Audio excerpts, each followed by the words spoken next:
Going over to checkout forms, when we go to build a form, right?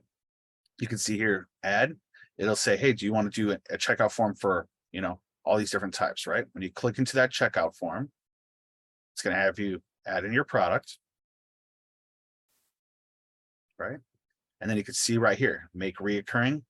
You can edit it, you can remove it. So right through the checkout page here, you can set it up.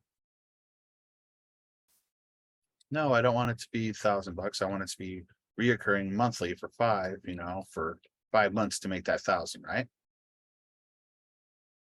So when you do that, how do you, like, if you want to put on the order form that so people would know, hey, it's going to be like $1,000 and it'd be 5 months.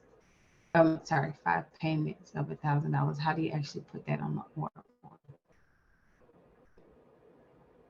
Or, oh, okay. Right. And then when you save it, it'll actually be shown up here, right? And that's where it pops up. Okay. Okay, got it. Pretty cool, right? Yeah, so that's our version of a order. Yep. They've been doing some updates here on the checkout pages. They used to be a lot less flexible, a lot more difficult to kind of like get to value with them, because they were just one-time payments. But now that they've added the reoccurring payments here into the checkout pages, they have grown leaps and bounds, right?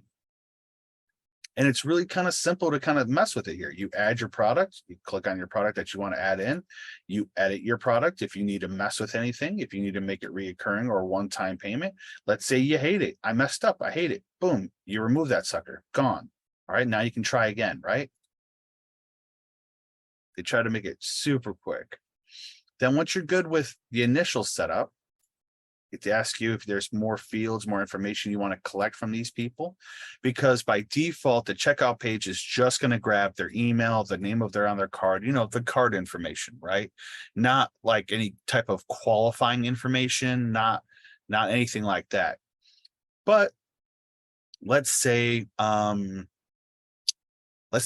wanted to say, hey, are you going to buy this product or service in the morning or afternoon? Alex could create a field here for the checkout page to capture that information. You do have the opportunity to compel them and make it required here.